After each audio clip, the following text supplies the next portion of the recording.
राज्यातील नागरिकांना सुरक्षित व दर्जेदार अन्न मिळावे यासाठी अन्न व औषध प्रशासन विभागाने राज्यभर दूध व दुग्धजन्य पदार्थांची विशेष तपासणी मोहीम सुरू केली आहे। या मोहिमेत नाशिक जिल्ह्यातील सिन्नर तालुक्यातील रामपूर शिवारात छापा टाकण्यात आला। तपासणी दरम्यान 8,392 किलो दुग्धजन्य पदार्थांचा साठा, ज्याची किंमत तब्बल ₹17,37,529 विनापरवाना व अनधिकृत साठवलेला आढळून आला। हा साठा जप्त करण्यात आला असून वावी पोलीस ठाण्यात गुन्हा दाखल करण्यात आला आहे। याशिवाय भरतपूर येथील मिश्रा स्वीट्स या आस्थापनात अस्वच्छ वातावरणात खवा तयार होत असल्याचे आढळले। शनिवार दिनांक 4 जुलै रोजी अन्न औषध प्रशासनाने शहा, विगनवाडी, पुतळ्याची वाडी आणि कारवाडी शिवारात जे छापे मारले, त्या छाप्यामध्ये कमीत कमी 8,400 किलो ती दुधामध्ये भेसळ करण्यासाठी जी पावडर वापरतात ती पावडर सापडली। 50 किलो खवा सापडला।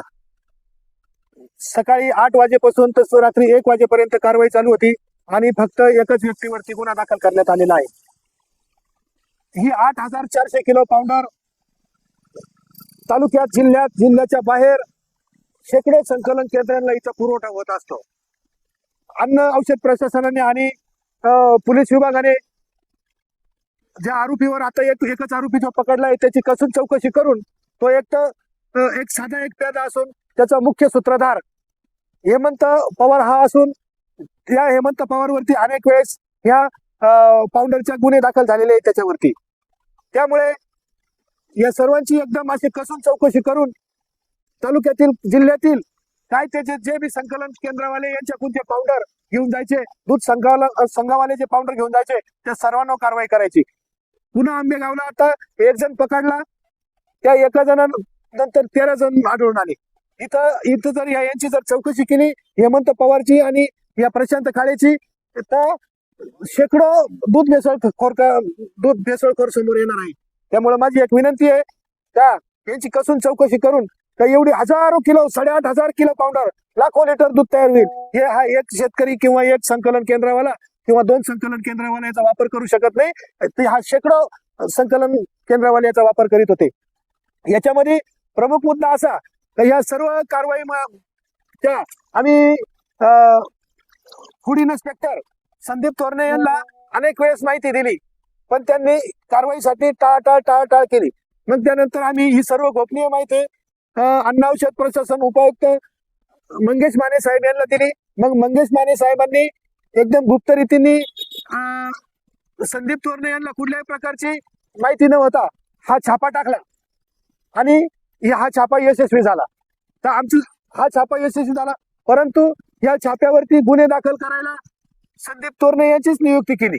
त्यामुळे आज 4था-5वा दिवस हे गुन्हा दाखल होऊन तरी अन्न औषध प्रशासनाकडून प्रेस नोट जारी करण्यात आलेली नाही, कुठले पुरावे मीडियावाल्यांना सादर करण्यात आलेले नाही। पोलीस प्रशासनाची बी तक्रार आहे का अन्न औषध प्रशासनाकडून आम्हाला कुठलेच सहकार्य होईना।